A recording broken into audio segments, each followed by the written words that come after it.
obviously looks pretty similar. That's me. I am one of the co-founders of a company called Dream Data. What we do is a B2B attribution data platform, something like that. I'll try to explain how it looks. But what I'm here to talk about today is B2B content ROI. Not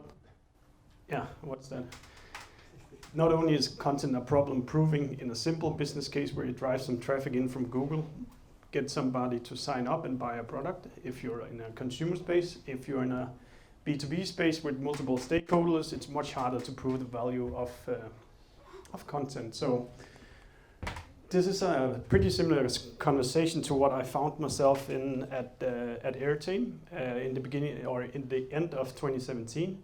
For a couple of years, we've been growing really, really strongly based on paid marketing. It was the fairy tale days of Facebook, where everything was super cheap. So we spent a lot of money there and sold a lot. We used AdWords. That was pretty fine as well. But I kind of also knew that we can't take the next step into an enterprise tier just by having Facebook ads. So I went to the CEO and said, we need to have a content team now that can continuously build strong content for us, and that can build a bigger brand, build a bigger story around what we do. And the questions I would be getting back is okay, what's the value that our current product, current content provides us? Yeah, organic traffic. We made this page, it looks good, the customer liked it. But it was actually fairly hard for me to prove the value, because we were also selling to businesses and schools, and sometimes the sales would end up with a reseller, and then it's completely fucked to prove the value of your website's traffic. So content ROI, kind of just have a few words on how you prove the ROI of content today in your businesses. What do you count, Kasper? Lead MRR. Lead? MRR, monthly recurring revenue. Okay, so the potential revenue of pretty good answer. Conversion rate. Conversion rates, organic traffic to sign up. Yeah, I mean all the different channels, right? Yeah. Other opinions on how to prove the ROI of content? No? Okay, it's not that hard then. I can tell you a vanity competition I had with a fellow marketer. This is Ahrefs, a popular organic traffic tool, and we were competing on Ahrefs rank because, in lack of better things, we can at least compete on this fictive number that Ahrefs provides us with, and that's I think it's a combination of the authority links you have linking into your website, amount of traffic you get, and so forth. So kind of my gut feeling of are we doing the right organic traffic with the team I hired for Airtime was, oh, we're getting a better Ahrefs rank, or there's more pages referring to us, or the organic traffic is going up. But basically I couldn't honestly defend. I hired a writer, a videographer, a designer, and a manager for that team. So 4 salaries I had to defend. And I didn't say that to the CEO that it's the Ahrefs ranks that it's about, but sometimes it was. Completely not true, of course. But what you really actually want to be looking at when you do content is that, are we selling more? Do we get more revenue out of what we do? Or else we're just wasting money and having a good time doing it. And that's what I'm going to try to explain you to do, how we do that with the Dream Data product. And I've been allowed to borrow Airtime's data to show you how we can do it. So B2B content, why is that even more annoying to prove the value of? You're looking at companies, you're not looking at individuals. And it's it's a very different tracking journey that you need to solve. And I think all of you guys who do online marketing understands the annoying part that if somebody tells the story to another person and that person goes in and buy the product, yeah, but you didn't click my Facebook ad, or you didn't come through Google, so I can't prove that you did it. And that's a big problem when you do B2B. And the root cause is really I think it's fairly fair to say that no purchase happens on the very first impression in B2B. There's always a story leading up to it. There's research. People need to understand what it's about. That makes it be 3 months, 6 months, 12 months between first impression and revenue. That's really annoying in a tracking perspective. the purchase is going to be represented by multiple stakeholders. So at Airteam, it would be like there would be a teacher involved, there would be a principal involved, maybe a tech guy, and maybe even a purchasing guy. And then tracking what came from out of the traffic from Facebook would be completely impossible to understand, and even sometimes the revenue ended with a reseller of the product and not on our website, and then you're completely lost. That's what we're trying to solve at Dream Data. We're trying to describe when did we see this business the first time, and how did that become revenue. So in terms of proving the ROI of content could be that some person is searching for something meaningful for that business, that goes in, signs up for the newsletter, and starts following the newsletter. At some point during a conversation over lunch, that person might tell another person that that's actually pretty cool, so they will do like a branded search on Google and then go through AdWords and sign up for a demo. If the guy that approves all tech things in the company approves, then he'll maybe tell a purchasing manager, oh, you should actually go buy this product, so he goes directly in and buys the product. Now, that means like in traditional Google terms, you'll start optimizing towards the guy who came with the money, but he had absolutely nothing to do with like deciding on who's actually, what are we buying here. That's one thing. Another thing is that it's completely unscalable to target direct traffic. The only thing that you actually can move the needle on is the organic traffic that you get in on the website through Google. Make sense, or like shout? Yeah. So that's what we have solved in a very complex way. This is our tech. I'm not gonna put any words to that. I'm just gonna say what it is actually that we're doing.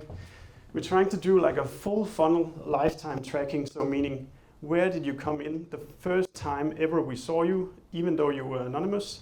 Then we're gonna put that ID in a bucket. At some point when we're able to identify you, we will associate you with that journey. When we know who you are, meaning you're coming from X company, we can look you up in the CRM. We can see how much did we actually make from that account. And at some point, when I say account, it means this company that we sold to started here and then it bought here. But the journey was actually made out of 3, 4, 5 different people who had individual journeys associated to that company. So it becomes kind of like a holistic attribution of everything that went into purchasing this product.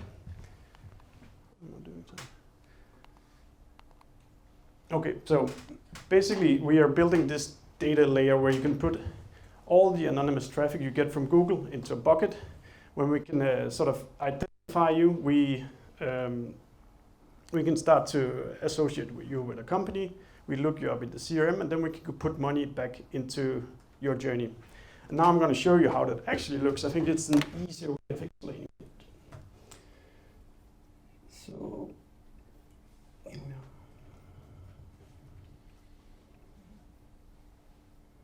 So, this is Airteam's data.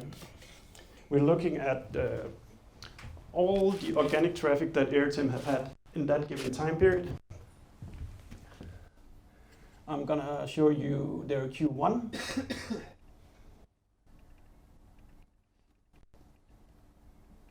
Here we go.